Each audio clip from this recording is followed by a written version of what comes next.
Greetings, programs. I just saw that A Quiet Place 2 released another trailer. I didn't realize they released one back in January, but I just got an email from my press kit saying that a new one dropped today, slightly shorter than the first one. But we're going to go ahead and react to the one that just came out today, May the 6th. So I am very much a fan of the first Quiet Place. I actually recently just didn't rewatch it, but I reviewed some key moments from the film, just because I saw someone reacting to it, and it was just like that movie was that was terrifying. Well, like I know people are just like, that wasn't horror, but like there's a distinction between movies that are terrifying because they're gory and movies that are terrifying because they're suspenseful. I feel like A Quiet Place falls more in the horror suspense, much like what a lot of Alfred Hitchcock did. Personally, I enjoy those. Well, I enjoy those a bit more. But I'm also like a huge fan of just generic slasher flicks, so I can't really say that that either one are, bad to me.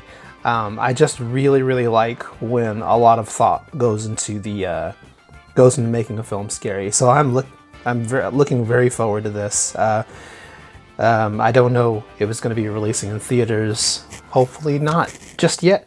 But yeah, let's just go ahead and get into it because I assume that this is following the same family, and spoilers for the first one if you haven't seen it.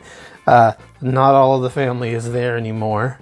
The family is a bit smaller than it was when it first started out. So let's see how the ladies do on their own. Hopefully the revelations that they made at the end of the last film have given them a better defense against these creatures than what they had before.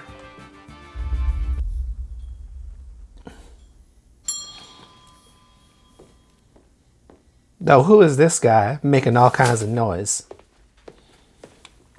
Wait, is this the store? Oh, this is the original store. There's the very same rocket that gets their spoilers. Their son killed. So this is a prequel? How does the girl still look the same age? It's been like, what, 2 years? Oh, this is moments later. This is the next day. Came all the way up here. She still got the bandage around her foot from where she stepped on the nail. There are people out there. They're talking.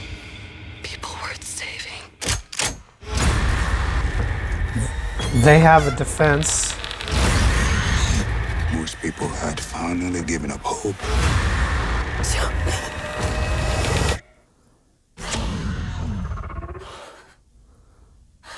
Oh, where their little boy died. We're seeing a lot more creature in this trailer.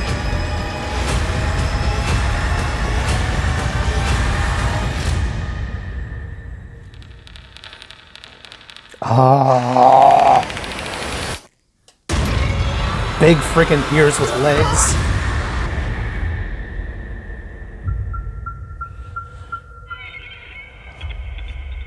Okay, I'm actually surprised that they went with calling it just part 2.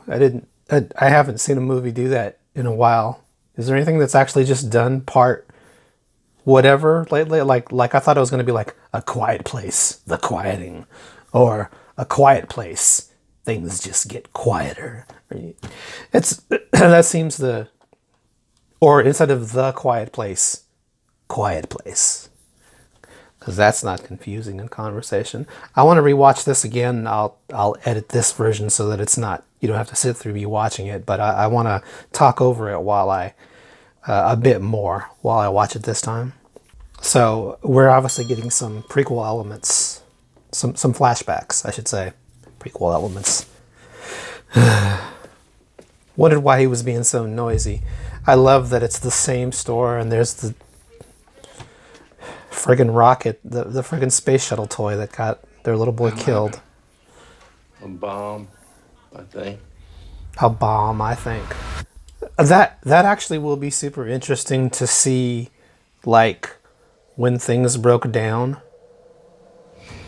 Oh, there's nothing but bramble where they got a step. They're looking, they're going to find the people, and they're going to use the help them with the new defenses that they have.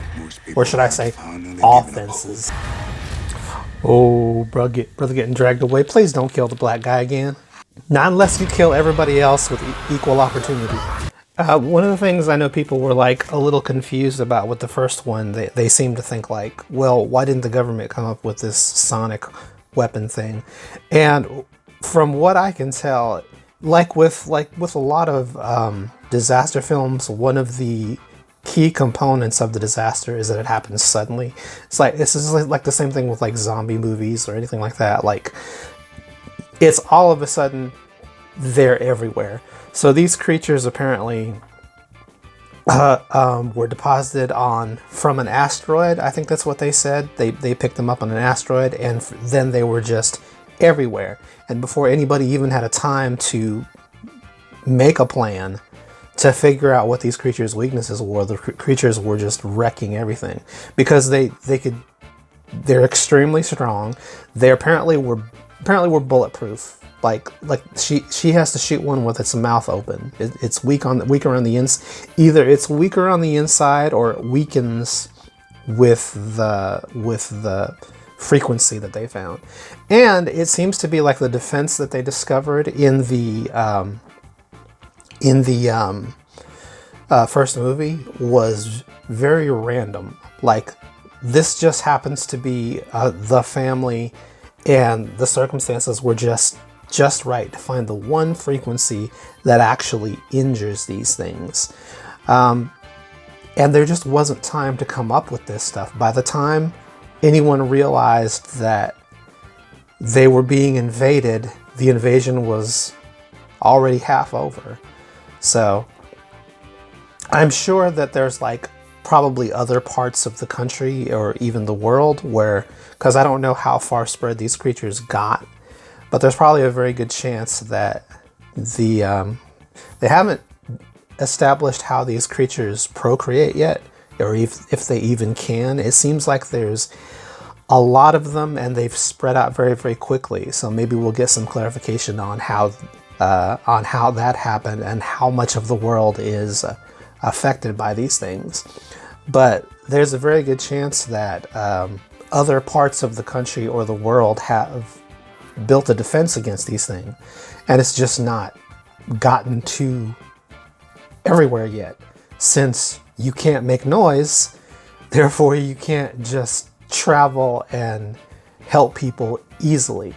Obviously, they're going to take it upon themselves to help the people in their area. That was a nice little seed that they did, because really that element of the film seemed throwaway, but I like that they're established that it was really just a seed for the sequel. It's like, no, there's other people out there and they need help, and we now have a way to help them. Yeah, this is I like it. Smart move. Now, all of this stuff I'm inferring from the first film itself and from the trailer. I haven't researched much of the backstory of the film yet. So if there's other stuff that's been established, I don't know. I do that a lot less these days, where I research the individual backstories of a film, just because I like to demonstrate to people that you don't necessarily need to do that to understand the film. Most things are inferred in the narrative. You just have to pay attention or watch the film again. And that's not a bad thing. It's not bad storytelling because you didn't notice it. It just means you need to watch the movie again or pay closer attention next time. It's in the movie. If it's in the movie and it's obvious, that was all the movie needed to do. It's not the movie's place to hold your hand and make you understand every detail when a simple reference says, hey, this is what happened. We have aliens that are bulletproof, and we don't know how to defend ourselves against them other than to be very, very quiet. My camera keeps sliding, doesn't it? Once again, thanks for watching. Be sure to keep an eye on this channel because I'll be launching my Patreon soon. I'll also be launching a series of videos that explain what my channel is going to be about. As you can see, I'm actively making videos again. I have multiple episodes of the podcast in the works, so, you know, do the things you got to do to be notified when you get that, when I get those podcast episodes up. And be looking for the next episode to be a very special episode where me, Danny, and Sirius do a Snyder Cut interview with the Data Boys. The Data Boys being James, Maddie, and Ted from the Watchtower Database channel. The new thing that I'm doing with all of my videos is I'm asking people to, obviously, you know, I want you to do all this stuff, like, subscribe, click. But the main thing that I would really like to do, the call to action that I really want to focus on now is inviting people to comment in the comment sections. Invite people to engage with me in discussion on the various topics that these videos are related to. I enjoy talking with people, and I enjoy debate. I know that sometimes people don't agree with me, and I am more than willing and more than well prepared to defend my positions on things. That's actually something I thoroughly enjoy doing. So if you have some comments or thoughts, please feel free to join. If you just come to troll, I mean, keep in mind I enjoy that stuff, so you're just encouraging me if you troll me. But, you know, like, I would like to get some people to get into these films and these movies and have like a real discussion about this art form and how much fun it is. Because I really think we've gotten away from discussing the good things about cinema, television, fiction in general. We're not having as much fun with it anymore, and it's our fault, not the fictions. Because I'm enjoying the fictions quite a bit, more so now than I ever have in my entire life. So seems to me like there's something else going on. So again, all of these topics are open for discussion, and I would like to just encourage people to have more to say on my channel, because it's really the engagement that helps me more than anything else. Telling you to like, comment, and subscribe is useful, but what people are telling you when they're telling you that is they're asking for some type of engagement. And that's what helps build a YouTube channel, is building a community around what we do. So once again, thanks for watching, and thanks in advance for anything you do to help promote this channel. Keep an eye out for my Patreon. It will be launching soon. Hope you enjoyed the video, and this is Digital Jedi once again telling you peace out, and remember to watch everything.